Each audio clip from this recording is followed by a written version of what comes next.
Hello, everyone, and welcome to Dragon Talk, the official Dungeons & Dragons podcast.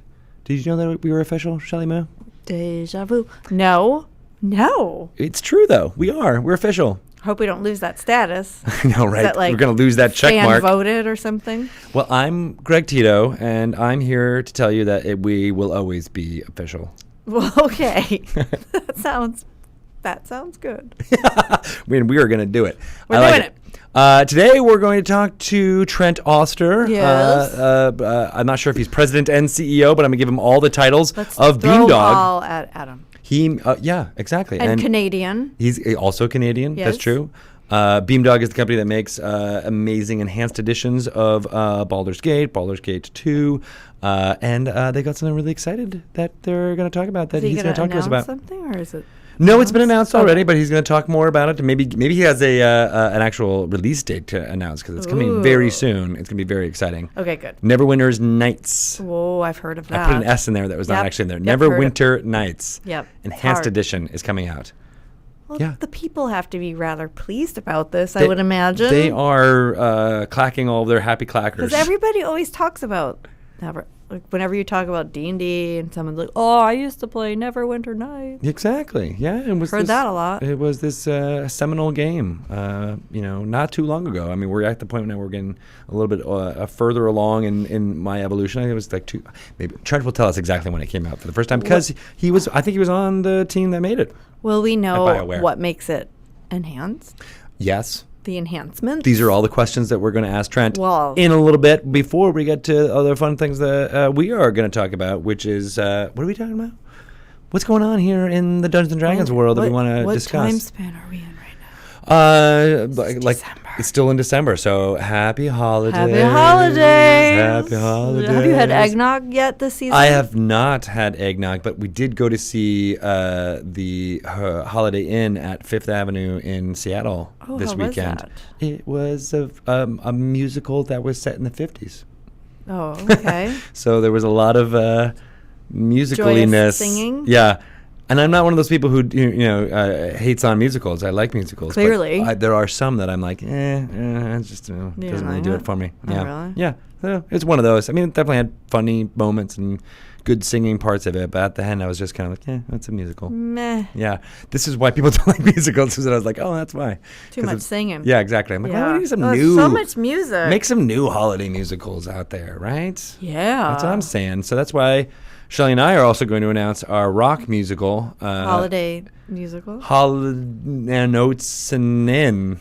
Oh. It's going to be a jukebox musical of Holland's Christmas songs. Can we hear some Hall & Oates? Can you put that in there? No, do not put it They do up. a really good no. Jingle Bell Rock. I'm going to ixnay on the... We are not doing it. So...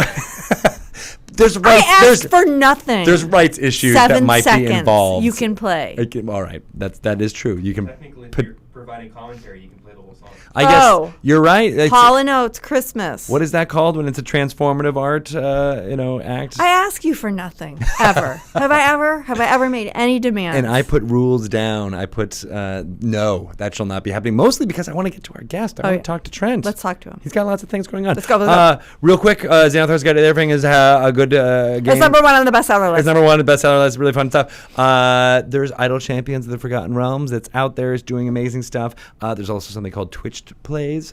Idle Champions of the Forgotten Realms. I don't want to go too much into it, but it is a thing that you should all look at, and it's going to be amazing. So just throwing those things out there, as well as Tales from Candlekeep has been an amazing game that I've been playing. I played it all weekend long. Really? Yeah, and in between musicals. In between the musicals, it's very tough, but it's doing really great out there. And I think I heard coming down the pipe, it might be on a Steam sale. Wow! So those of you who are waiting for that December 22nd clock to turn around, you might be able to get it on the cheap, as they say.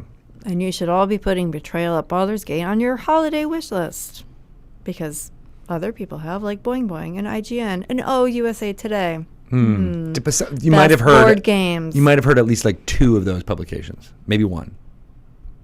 But all three? Do you think people have heard of all three of those publications? Yes. Yeah. Boing Boing? I'm just teasing. Oh, you mean USA Today? Yeah, no, that's That's the one the people yellow never heard rag that of. people are like, what is this? I don't even. Nobody delivers USA Today anymore to hotel rooms. Us Weekly. Us Weekly.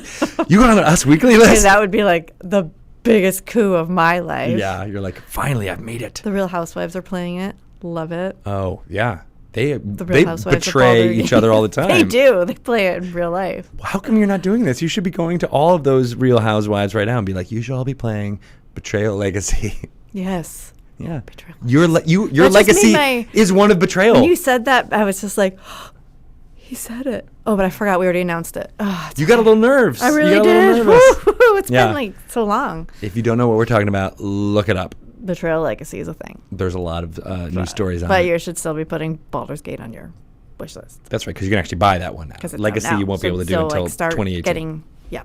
That's right. That'll be on the 2018 list. It'll be in your 2018 wish list. And it's going to be winning awards. Awesome. And Well, it's amazing. we could talk forever about things that are going on in should Dungeons talk to our Dragons Land, guest. but we are going to throw it to a segment first. Oh. And so, yeah, why don't you just do some bings and some bongs right Bing about now? bong. Holiday.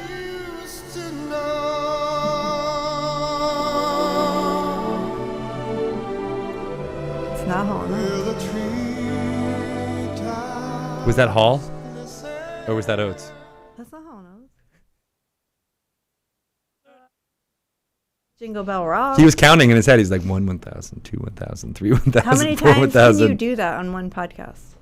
Like every 2 seconds, can you play 7 seconds?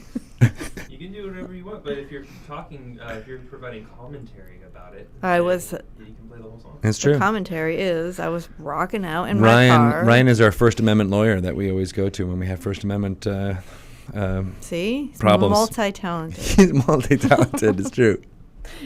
Are we recording in Midtro at this time? Almost. At this time.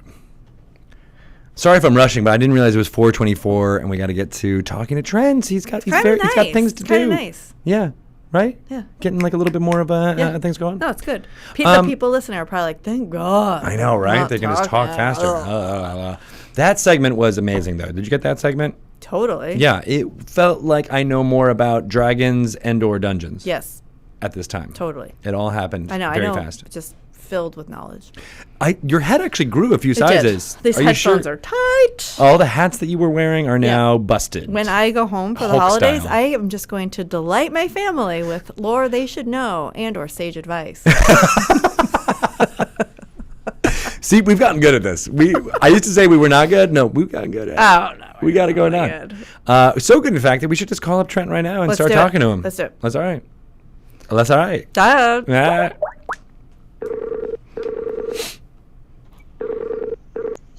Hello. Hello, Hey, Trent. Trent. How are you guys? Good. How are you Good. doing? Excellent. Sorry it took a little long to get you. No matter when we start recording these, we always end up getting behind in schedule. So thank you for bearing with us. Because of Greg. Chatty, chatty, chatty, chatty. It is my fault. I will take full blame. So how are you doing? You're calling us from sunny Edmonton. That is correct. Sunny Edmonton, Sunny and Alberta, warm. Canada. Is it now Edmonton? This is where I'm going to betray the things I don't know about Canadian geography. But Edmonton's not too far up where you would start to get a less light in the wintertime, right? Oh, we do. We get a lot less light. It's currently 5:25 p.m. here right now, and it is dark outside. Oh. Oh, so but it's not quite above the line of the Arctic Circle, though, right? No, it's not that far north, but it's far enough north that it gets dark early in the winter, and it's sad. But correspondingly, you can have a beer on a patio in the summer at 10:30. And it's still light. That's a pretty It's still light out. that's a pretty good trade-off. I will do that. Yeah. Nobody wants to be outside anyway in the winter. Right? I mean, unless you're like I'm a snowboarder. active. Oh, well. There you go. Unless you're active like Unless Trent you're like, is. oh, somebody who likes to do sports and stuff. As opposed to staying indoors and playing video games. My daughter wanted to do something outside. She wanted to get into skiing, and I skied for a lot of years, so I was kind of over with it. But totally got into snowboarding with her. No Oh. way. That's cool. I heard that it's easier to get into snowboarding if you've never skied, as opposed to being a skier who gets into snowboarding. have- I don't know if I'd go with that. I basically spent like a day learning the basics of snowboarding, and I was able to run up and down the hill. Oh, oh. Well, I'm also somebody who doesn't like snowy activities.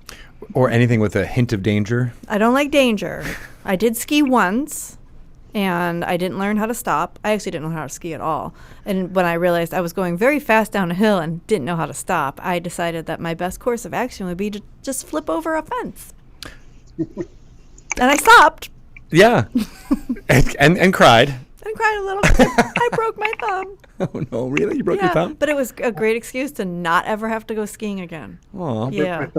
I broke my thumb skiing as well. And you probably just kept right on going. No, I was like, some people were going to the hospital because there was a girl who thought she had broken her leg. So I was like, yeah, sure. I'll help any of the guys. I'll get this checked out. Might just be a sprain. So they checked the girl out. They're like, she's fine. You, On the other hand. you really broke this thumb. This is pretty awesome. I was like, oh. Oh, ouch. Yeah. Turns out you do need your thumbs, both of them, a lot. Yeah. Now, I had a really awesome pair of poles that had these like molded plastic grips. I think they were actually called thumb destroyers. Oh, That's bad branding right there, now that you Yeah. think about it. unless it's like a D&D weapon. That would be cool. Or like a cursed weapon, like, oh yeah, I've got the thumb destroyer, but I will it's hit your you with my thumb destroyer. but it's your thumb that will be destroyed when you strike. I cast thumb destroyer. It's totally like -2 poles of thumb destroying. Lit poles. Yeah. Are you just a real quick audio thing? Are you clicking something over there? We're hearing a lot of clicks. I wasn't sure if it was the microphone or what. I think that might be it touching my jacket. So here, I'll see if I can fix that. Cool. Yeah, or like the wire touching it. Yeah, that might be a thing. Yep. Microphones are so sensitive. I know, really? Like the Greg Tito of I was gonna make electrical equipment. I was gonna make a snowflake joke, and I thought that would be terrible, so I'm not gonna. Well, do we that. were just talking about winter. We were just talking about winter sports, so it actually is Yeah. topical. So, Trent, we're calling you not to just gab about winter activities, but before a very exciting announcement that you guys made very recently. Yeah, we announced we are working on the Neverwinter Nights Enhanced Edition. Yay! Me revisiting a game I put 8 years into the first time around. We'll see if we can't put some more years into that game. Full circle. So you were at the team at BioWare when this was going out. Is that right? I was the first and last man on and off the project. So Nice. it was. We started. It was basically like, hey, it'll be like Baldur's Gate. Let's make another D&D game. What should we do? And that's the point where I started. And then we wrote up a one-sentence description. It's like multiplayer focused D&D adventure with tools. And I was like, yeah, let's do it. Yeah, I'm sold. That's awesome. When did that development get started? Oh God, that was 97. Oh wow! So it was before that got started before Baldur's Gate had shipped. That's correct. Wow, Way back in the day. that is a long time. Well, so that you were the lead on the project too, right? Yeah, so BG1 was just finishing up, and we had kicked up kind of the Neverwinter team when BG2 was hard in development. That's Yeah, so I was- cool. On BG1, I was actually the director of the 3D art department, Mm. which meant that I was basically an arty type person who could potentially make decisions on how art should look better. That's what an art director does. Yeah. Yep, especially director. Yeah, and my qualifications was I was a programmer. Who had art sensibilities? Who has eyes? I look back at the time. I would not say I had skills, but I had an inkling of how to make things look less bad. How's that? Oh. Okay. That's. Good. I feel like that's a job description for a programmer, right? Like you know how to look at something and be like, oh, I know how to make this code less Yes, bad. Less bad. So I can you could look at apply that to art, art. Yeah. I can look at art and I can say, I think the following things might make it look less bad.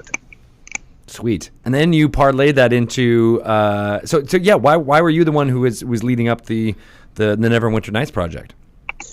So initially at BioWare, when we founded it, I was a programmer, and then I jumped into doing 3D art I built a bunch of models, and I built all the UI screens for Shattered Steel.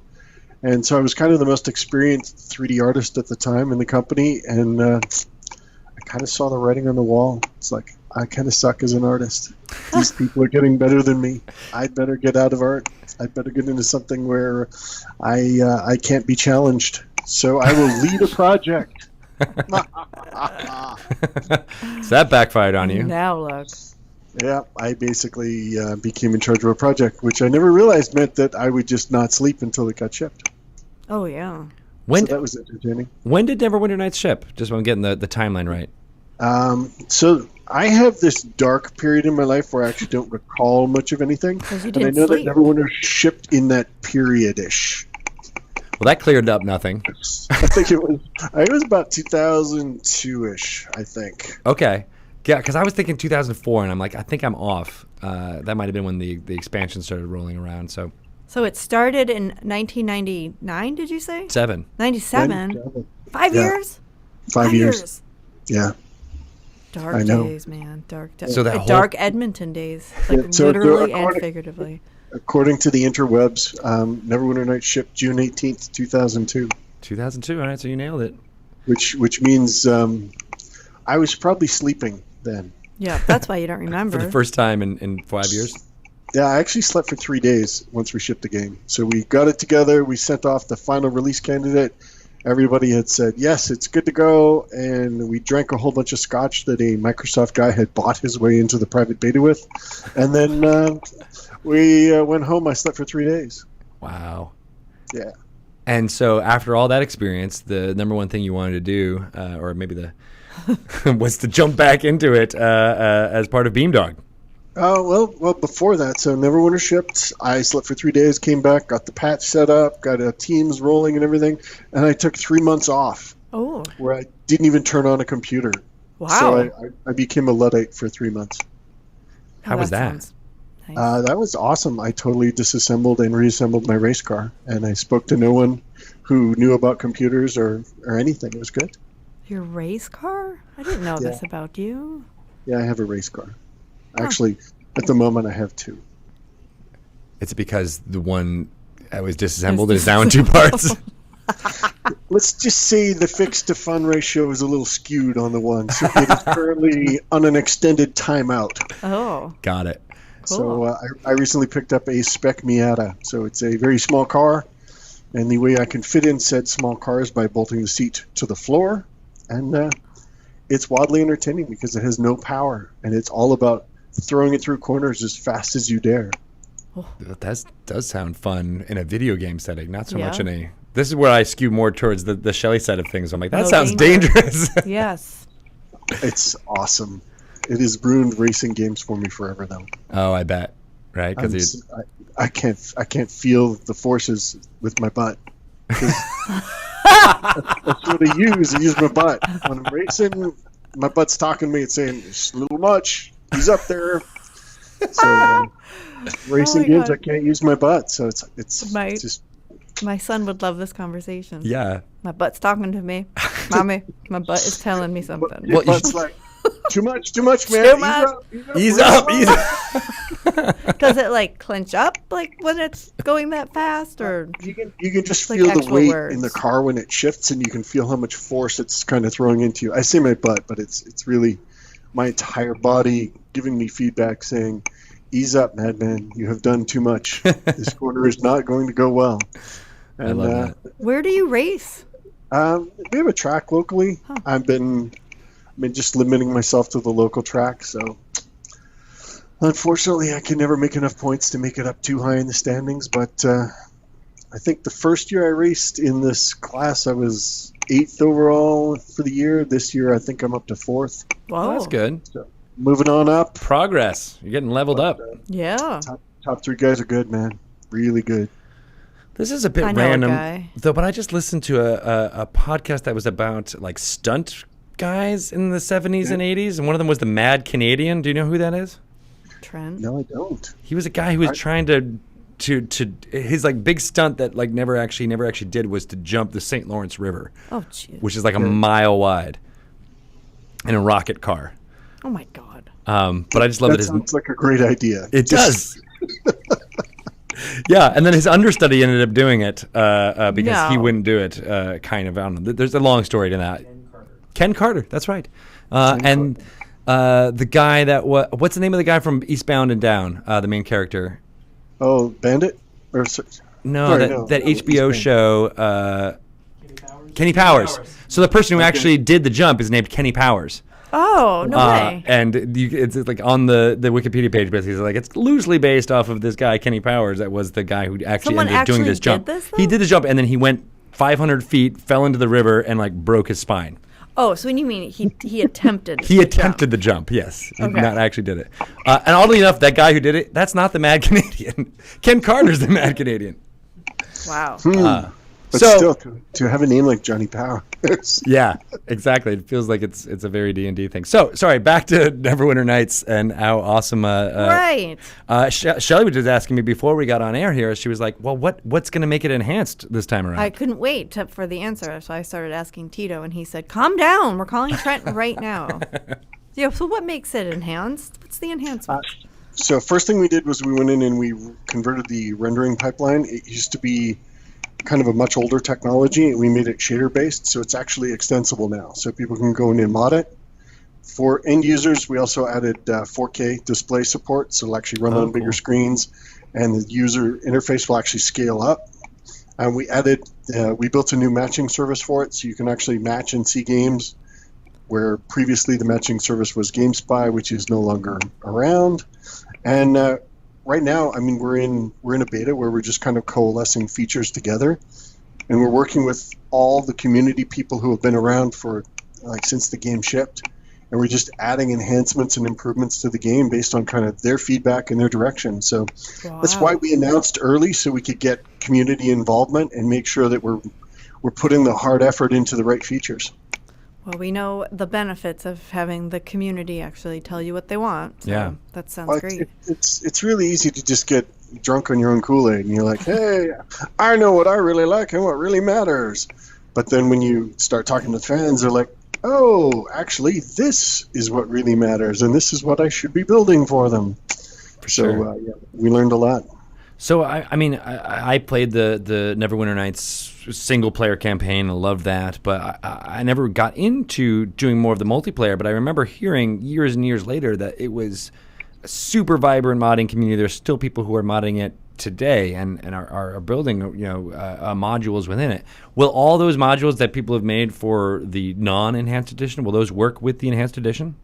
Yes. No way. So one of the big things we wanted was to keep everything backwards compatible, because there's actually large teams out there still running mini persistent worlds. So it's almost like running your own EverQuest. And you have Right. people log in and they can play their characters online and they can continue to play on your server, and you get basically build your own adventure and manage it and oversee it. And over the years they actually built these kind of like extenders where they would actually hook into the code of the game and inject their own code so they could do custom things. So early on when we started thinking about the project, we reached out to some of those people and pulled them in and were like, so you're basically doing executable injection, which is almost like virus stuff, to make this work. What if you didn't have to? What if we made it a lot simpler? And they're like, that would be great.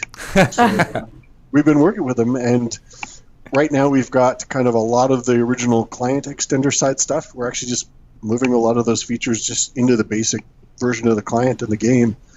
And for special stuff that the persistent world people have been using, like database access and file access, we're working directly with the Neverwinter extender so they can just hook it to a database.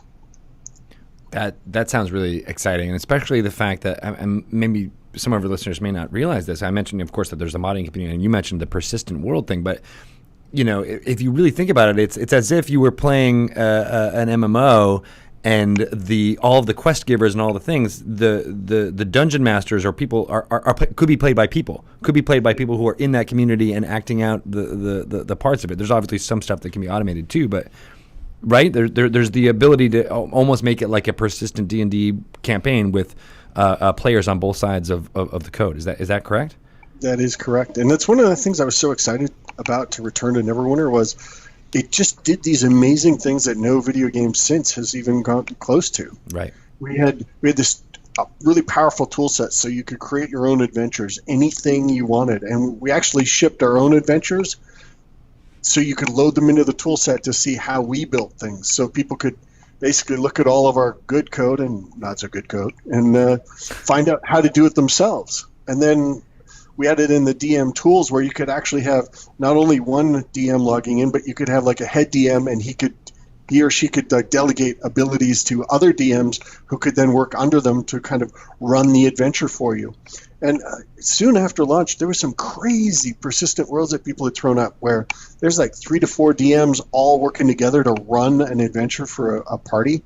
And it was just the most amazing handcrafted experience. And if you've played video games, there's always a moment where it kind of gets mechanical. You kind of feel it getting a little clunky. Yeah. But with this, I mean, they were able to just customize and tweak things at any time. And if the party wants to go off in some way, well, you can just possess one of the creatures and start speaking as if you're the creature. It was actually really powerful in terms of what it could do. That is so exciting. And I remember hearing, I don't know if this is true, but I remember like going to GDC and things like that very early in my games press career, was like 2009, 2010, and there were people who were still using Neverwinter Nights as like their calling card. It's like, oh well, I didn't know, I wanted to make a game, but I didn't have, but I made a Neverwinter Nights module, and here's how it worked, and here's things, and people were still using it as a way to break into the industry. Is that like for the longest time, BioWare? That was like, oh, you want to design a job at BioWare? Okay, let's see your Neverwinter Nights module. Like, oh, you don't have one? Oh, well, I guess you don't really want a job then. Right? It was like kind of like showing your cred in a way, was to be like, well, I know you don't have the chops to make an entire game by yourself, but here's at least a design test in a way. Oh yeah, and like we wound up hiring 2 fellows like from across the world. There was Georg Zoller, who we hired out of Germany, and Jeroen Jacobs, who we hired out of Israel. They both sent in modules where we sat down and looked at them and then pulled the design team in. We're like, how are they doing that? And the answer on Georg's stuff was, I don't know. I don't know. I don't think that's possible. Gonna have to hire them and find out. The game won't actually do that. So they both got jobs. So how did they do it? It turned out he had found a very interesting kind of side effect of a feature that we hadn't intended at all, and he was actually able to use that to build really in-depth and interesting cinematics. Cool. Wow. Huh. That's crazy. That's really So do you cool. find, I mean, maybe this is a little bit pie in the sky, but like, do you think that with this enhanced edition, you'll see more of that? Do you think that people will want to get into it to, obviously there's things like the Dungeon Masters Guild and things where you can talk about, tabletop RPG, kind of where you can get noticed. Do you think people will be doing that more with Neverwinter Nights Enhanced Edition? I'm certain of it. And beyond that, we're looking at this going, okay, this is Neverwinter as it stands right now. With the Enhanced Edition, we've moved it forward, and we've just started. There's so much more we've got to do and so many more features and interesting things we can add. Like, when we launched the initial game in 2002, computers weren't that awesome. The internet wasn't that awesome. We actually built the whole system around this idea of, okay, modules have to be really tiny because people will have dial-up and really lousy connections. So it has to be really small, these adventures that we ship out. Whereas nowadays, I mean, it's not uncommon to have 10 megabit per second connections or 100 megabit if you're hooked up with some good provider. So, I mean, a lot of the core assumptions from 2002 just don't hold. And processor speed, my God, I think we're so like at least 20x faster than we were back then. So the things we can do are just amazing. That is cool. And now going back to it and saying, okay, you can't currently do these following things. Why is that? Oh, it's because the code is dumb right here. Let's make the code less dumb right here. That works amazingly well. It's probably good advice for lots of things. Right. Yeah, Make it less dumb. Make the code less dumb. So You nillies. I feel like I know the answer to this probably, but how do you stop designing a game? Because I feel like with all the people working on it and all the things that are possible or the things that you think might be possible, like you could just do this forever. I mean, but how do you know when it's like, okay, it's done? This is all we're going to add for now. This is it. We're good. We're shipping. When can you sleep for those 3 days? Yes. When do the 3 days of sleep come? Well, last time we all agreed on a date on a calendar, and then we worked like slaves until it was done, and then we collapsed, and it wasn't totally done, actually. It went out, and there were some bugs, and we found it fixing things over time. I think with Neverwinter Enhanced Edition, I don't think it gets done. I think it just keeps going. Like I Will look we back ever at, get to see it? Oh no, we'll do releases. We'll ship it, but then we're going to continue marching it forward. It's like Baldur's Gate Enhanced Edition. We shipped a version of it back in the day. I kind of think of that like what we're doing right now. We're putting the beta out. We're making sure that people can get in with the Head Start program and they can test it on strange hardware, and they can help us kind of figure out our initial launch feature set. We launched the game, and then we're working on Update 1, and then we're working on Update 2, and then we're working on Update 3. I mean, Baldur's Gate 1, we're actually just about to go into beta test on a new code update that we're going to put out over the Christmas holidays to let people play the game. Wow. And it's 5 years since we shipped the game. We're still actively involved in it and still actively pushing it forward. But that's not always the case for a lot of game companies. No, we're weird. We don't. We apparently don't like money or something. I don't know. We got to rethink this whole strategy. I think the truth is we love the games, and we take the criticism and the feedback to heart, and we're like, hey, there's this bug, which means that some people can't enjoy this game, and that's a concerning thing to us. We want to go in and we want to address that. So we go in and we look at it and we try to patch it. I love it. That's nice. That's a nice theory. So maybe this is a question that I'm going to put in Shelley's mouth. But say, me too. Keep your questions. I don't know how to now. code. I'm just put that there. I know nothing And about I do. the. So what is it going to be like? Someone who comes into Neverwinter Nights, will they be able to jump into making their own modules? I think Neverwinter's really good in that it kind of lowers a lot of the barriers to entry. If you want to go in, you want to paint down a train really quick, a couple areas, you want to throw down some monsters, invite some friends over, jump in and play around with it, totally do that. That's easy, it's accessible, it's easy to understand. If you want to script custom stuff and have your little town seem alive and have your players, have your NPCs scripted so they have day and night cycles, yeah, scripting is programming, and programming is difficult. So easy to get started, hard to become a master. Will there not be impossible. will there be in-game stuff that will ease some of that transition? You know, be like, oh, this is the thing you want to do, and here's how you do it, or is that going to be stuff that's going to be on a wiki? Like, how will people be able to access the more expert stuff? Yeah, so we've got the Beamdog forums, which we've got up and running. We're in active discussion all the time there. There's a really experienced modder community that's come over, and we'll be posting up all sorts of information on how to mod it, how to take the game further. And even in some cases, I think we'll be trolling the community for, hey, give us a problem, and let's see if we can solve it. Listen to my DJ while he revolves it. How? But yeah, no, I think that now you have to make your, betrayal of the Real Housewives module. Yes, I could do that. Maybe I will. Yeah. Yeah, maybe Trent will help you. You'll have your own personal teacher to help. You don't have that much going on right now, Trent. You can totally take some time and teach me how to code. I'm pretty slack. I'll give you that. I feel like this is would actually be something good for game design students to a project in school. Well, we actually work pretty close with the University of Alberta, and up until last year, they were actually still using the original Neverwinter Nights as a tool in one of their classes, Comp Sci 250, and the challenge was build a game project. And one of the teams actually built a rhythm game, a music rhythm game. Really? Yeah, using Neverwinter, and I was like, so you hooked up a guitar controller to Neverwinter.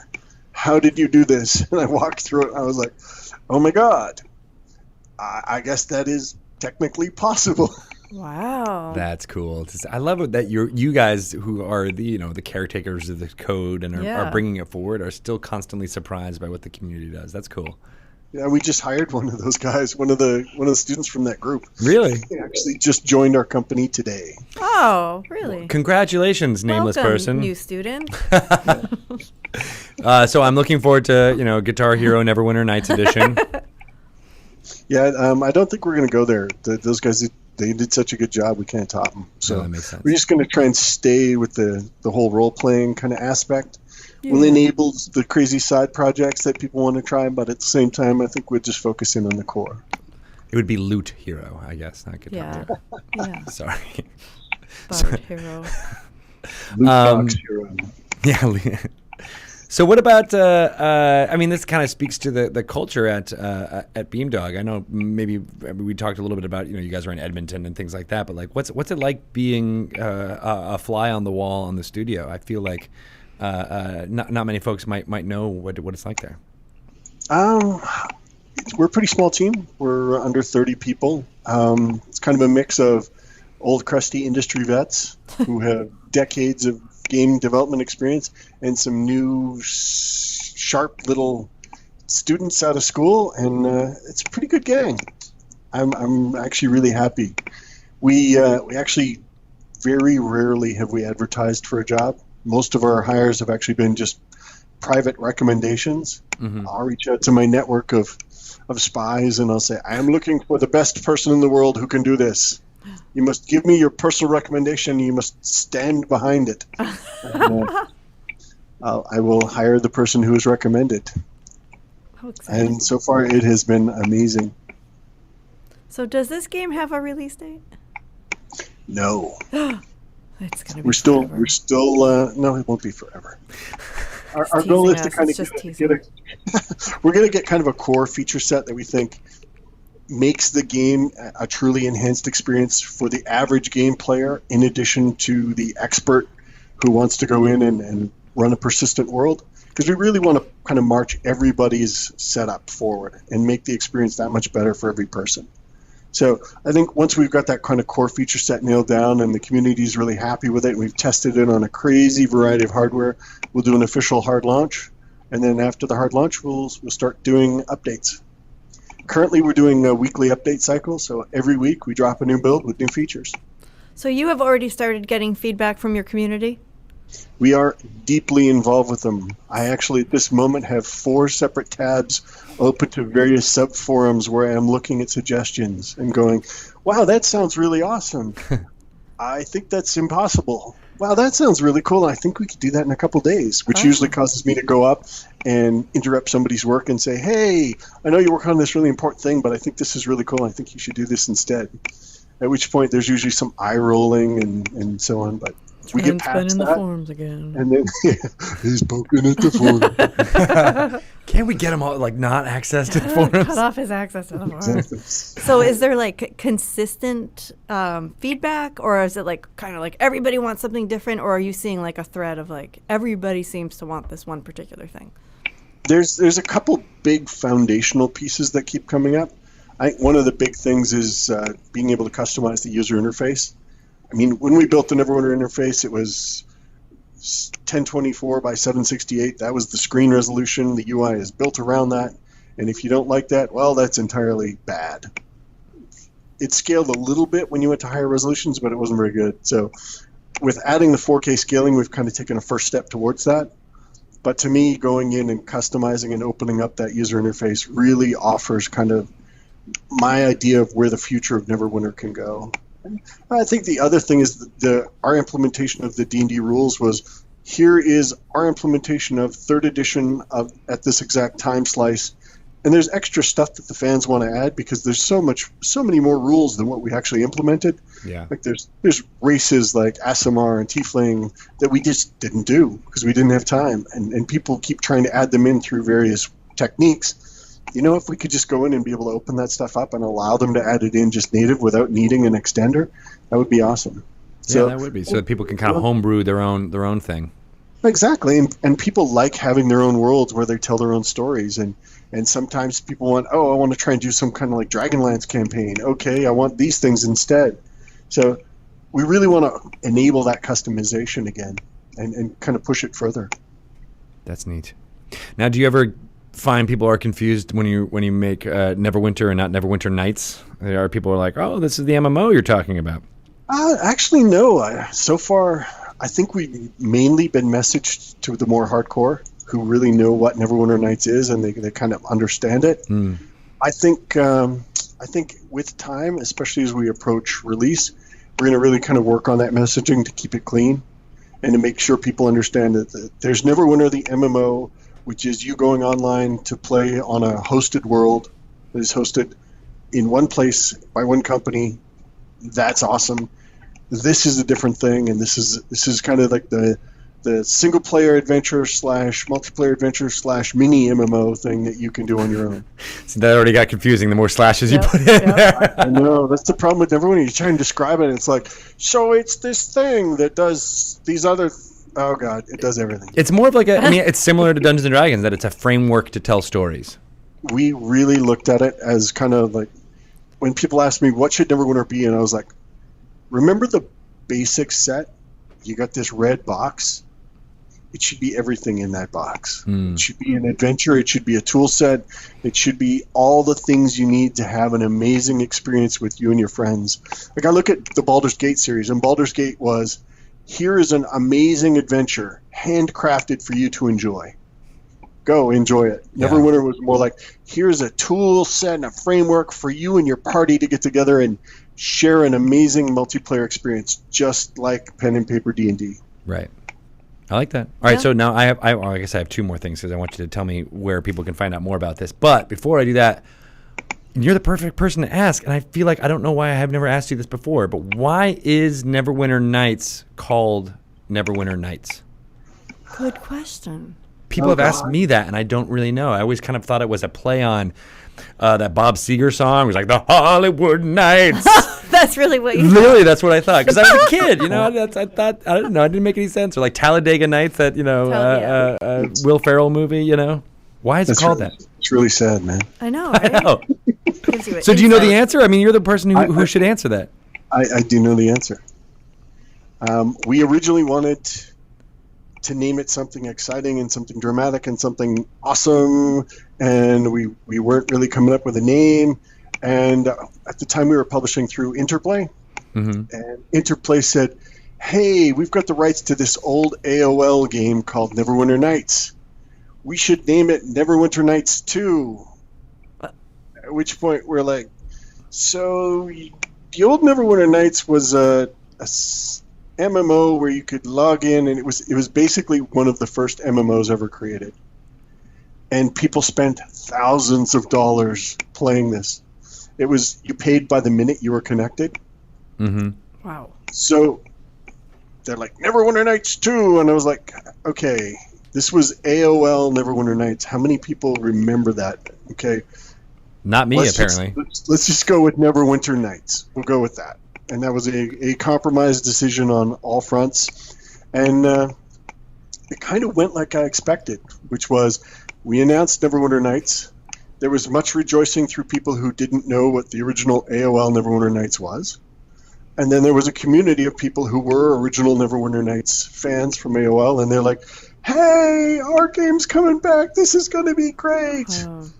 3 lines later, it's like, this isn't our game. What are these bastards doing? So, we spent the first month kind of firefighting that message and saying, it's not what you remember, but you can make what you remember.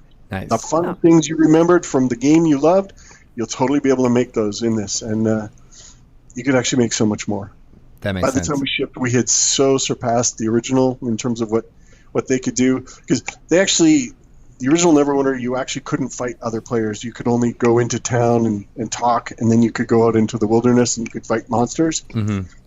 There was a bug where you could actually cast spells on people in the original, so they could actually kind of fight each other, and they built this into a whole system. We had a module called Contest of Champions we shipped, which was all about players fighting other players. And it's actually how me and most of the senior leadership at BioWare helped playtest the game in the last 2 weeks. Just to make sure it was balanced for PvP. We had a running game of Contest of Champions that sometimes lasted 4 or 5 hours. Oh, that's cool.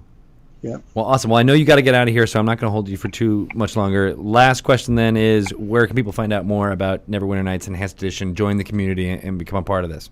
The best way is to go to the Beamdog forums. So if you go to forums.beamdog.com, there is a Neverwinter Nights section within which there are many Neverwinter Nights sections. There's everything where you can discuss the campaign, the tools, persistent worlds, all the things you want to do. And our staff are on there. If it's just got a blue background behind it, it's somebody from the staff talking. And we're engaged and we're listening and we're talking back and forth and we're actively kind of seeking input from the community, and we're in some cases engaged in active debates. As a developer, sometimes we actually don't know the answer to everything, and we actually will listen. Awesome. And Well, we know you're listening and watching. So Yeah. that's good. We are totally listening and watching and going, is that right? Should Is we that the hire part this we- guy? There's always that kind of low-level discussion. Like, This person knows how to code. Interesting. this person has proven that they can do these things that we are trying to do. Maybe. So we've already got one full-time person out of the community, and there is a second one who is assisting us. This definitely will not be the end of that kind of process.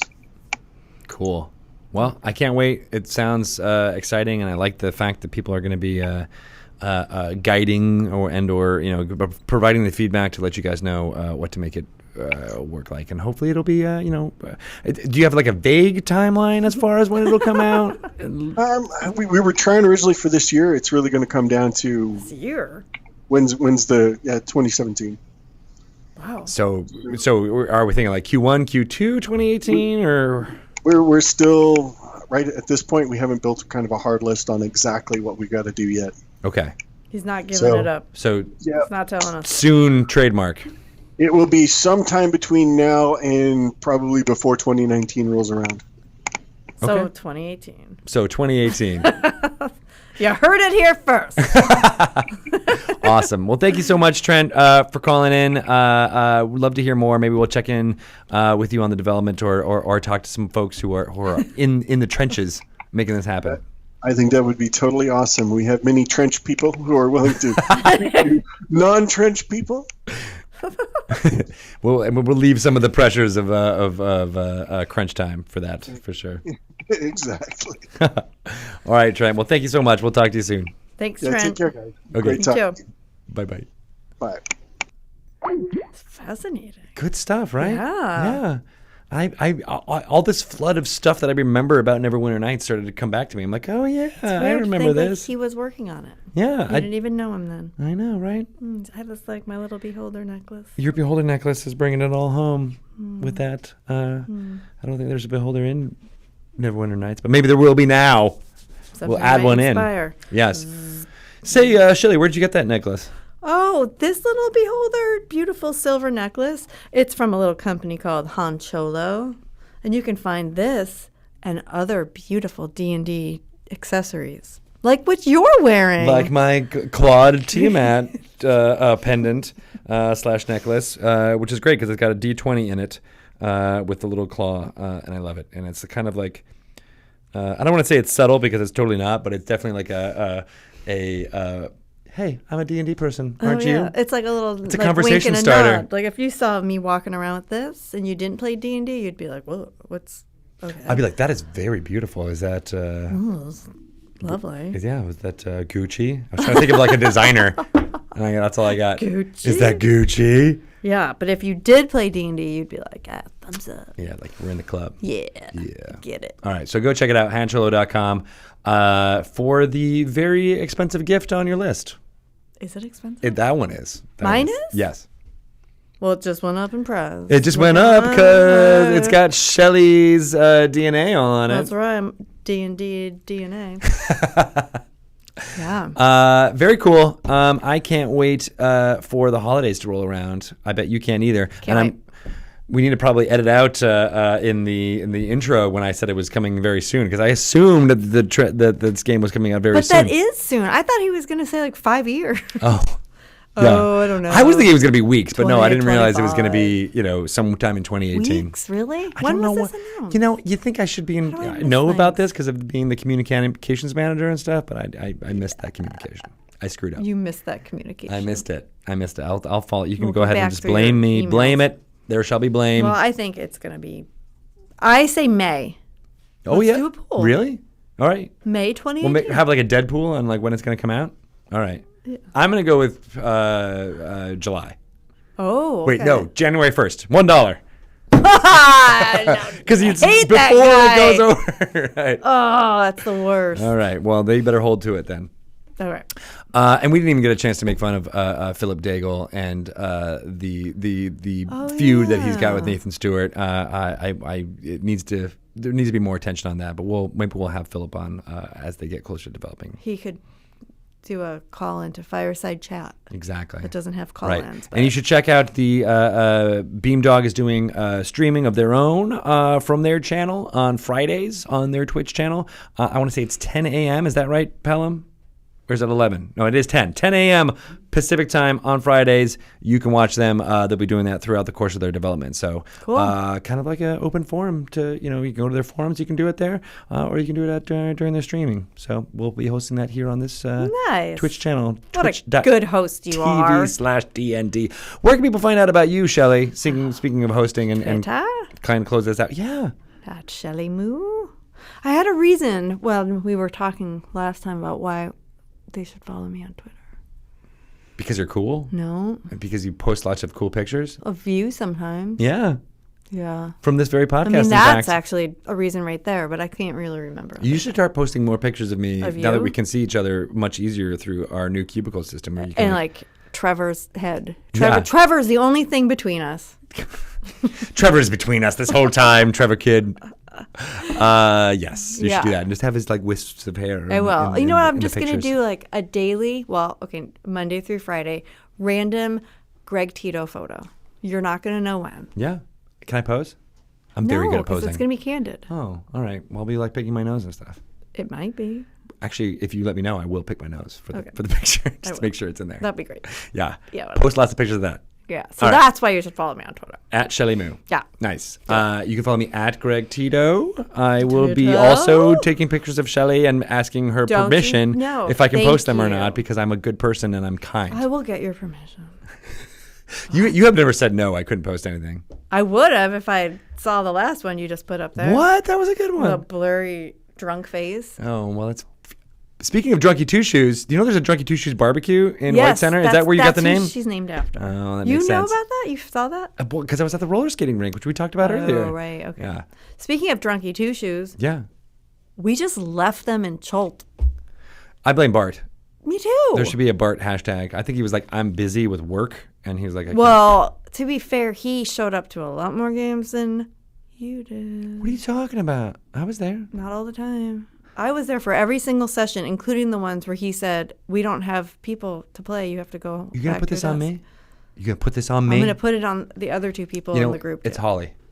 It's Blame the VP of HR. yes, exactly. Can we do that on the live? Is that true? Yep. VP of HR, you're on notice. Yeah. For not showing up to our D&D games. It's true because she really wanted to get involved. She did. Yeah. And does. She still does. She's So. a very good druid. She took to her druidic nature very, very quickly. She took to D&D very quickly. Yeah, I agreed. So we need to do that again. Make it happen. All right, we'll do it. You should run a game. That's it. I'm doing it. All right, Are you? done. I agree to everything when we're on air and doing a podcast. You heard Yes. it, everyone. Greg's I agree. going to run a game. I do want to run another game. I wanna miss it. play. I miss it. All right, well, we'll do it. We'll make it happen. I want to play. All right. Do you think we're ready for catchphrase? Yes. Yeah, you think so? Cover your ears, everybody. All right. Oh! Rocks fall. Everyone dies. Good night, everyone. Yes, that's my song! Jingle bell, jingle bell, jingle bell rock. Woo! Jingle bell. This was I had a 45 of this, No way. and I played it nonstop when I was a kid. I have it.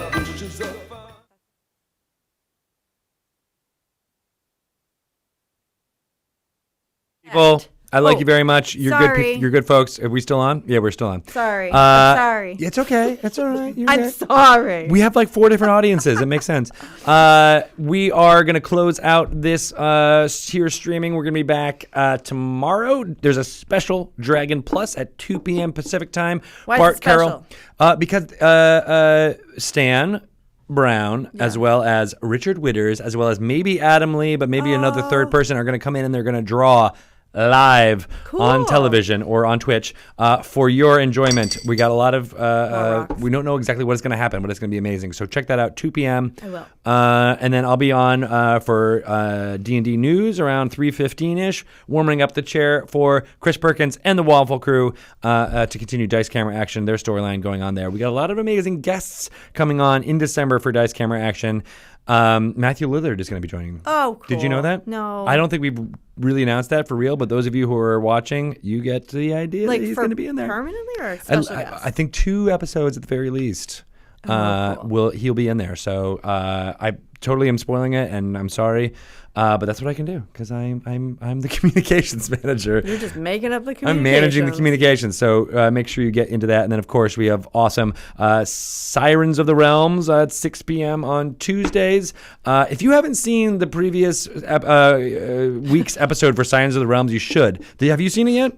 No, I'm still laughing about the They dice. basically sing like a full-on like folk rock song, like with the entire cast. They're gonna get a record because they're deal. bards. They're bards. They need to have a record. It's amazing. They're real guitar playing, and people jump in, and it's great. Chris Lindsay showed it to me this morning just to make sure, like, I need to see this. I'm I like, need no, to I see heard. it. This is so great. So you guys should do it. There's probably a clip of it. Gotta go. You gotta go. I gotta pick my All kid right, up. we gotta go because we gotta go pick up our kids from somewhere, the world. We'll see you guys tomorrow. You're awesome. Thank you for everyone who's subscribing. You're good people. Bye. Bye-bye.